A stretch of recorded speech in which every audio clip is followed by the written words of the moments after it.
Man, this for the East Coast, the West Coast, the Dirty South, and the motherfucking Midwest. You know what I mean? We finna talk about EPMD and they motherfucking Death Squad clique. You know what I mean? We finna talk about how these niggas had a feud with each other and they couldn't come together and get no money. Everybody had eternal beef. And, you know, on TV, these niggas was all laugh and giggles and shit like that. They looking like some fucking clowns out there, if you ask me.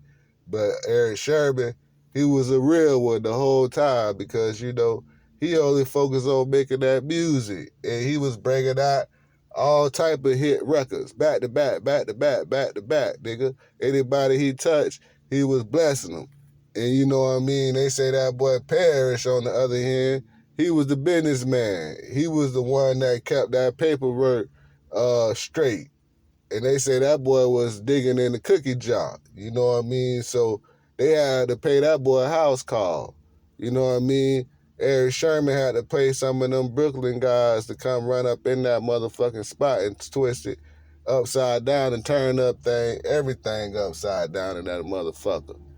Scared that nigga so motherfucking bad, that nigga called the police on his own motherfucking rap label mate.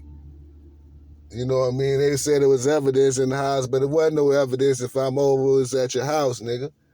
If me and you homeboy, we supposed to be hanging out. My fingerprint, my flyers and shit all over this motherfucking house.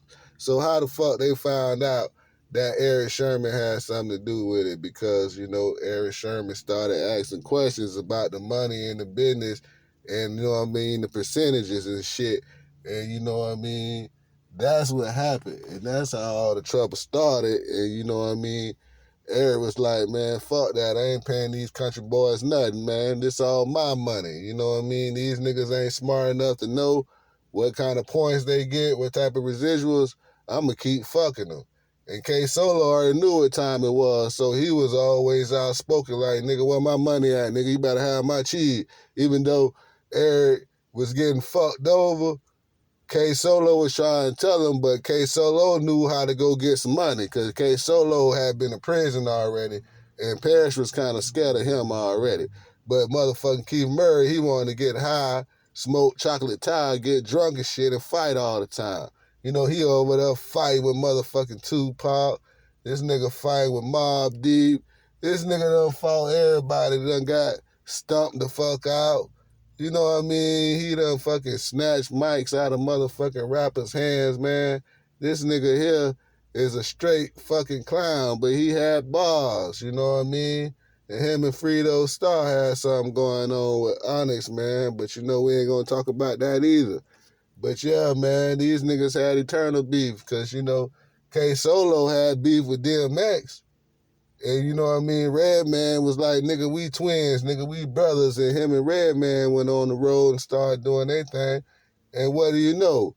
Redman put hands on K Solo, set him up and lined him up with 10 goons from Jersey to go ahead and beat him up. And that's what happened. And then K Solo ran to Florida.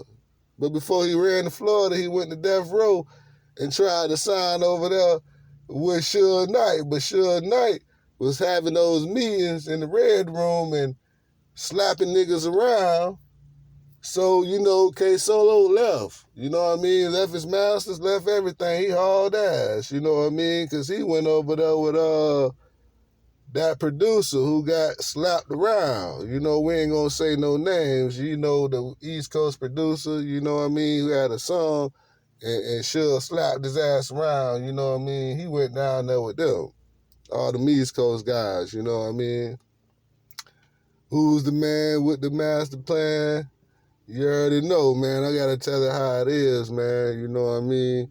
But everything allegedly, man, because niggas got their ass whooped just for saying they was at the studio with Dr. Dre, you know what I mean? And niggas didn't put no West Coast niggas on the album. They put all East Coast niggas on the album, so you already know what happened, nigga. Got your ass slapped around, nigga, and K Solo left. You know what I mean? If y'all still don't know who the fuck I'm talking about, y'all niggas just need to get up out the rap game, you know what I mean? If y'all don't know who the legendary producer who got slapped up, who had a feature with Dr. Dre and then put no more East Coast, put nothing but East Coast niggas on his album, and Suge got mad. You know what I mean? But yeah, K Solo was with that nigga, you know what I mean? And he still work with him to this day. But all them niggas like had eternal beef, no money got made, you know what I mean? K Solo looked real terrible. He stay in Orlando. You got motherfucking Eric Sherman, he tried to pull his thing, his career back together and put everybody on a compilation to get some money. Eric Sherman, he paid, man, you know. Redman, he'll beat all them niggas' ass and got himself out that situation because he wasn't about that pussy shit. He already felt what it was. He went straight to the parent company, Def Jam, and got the hell up out of that motherfucker, man. But yeah, man, Def Jam, they didn't do right by these boys. They was over there on Violator, man. There wasn't no more money for them to get, man. They basically faded off, man. Def Squad was finished. Peace, I'm out.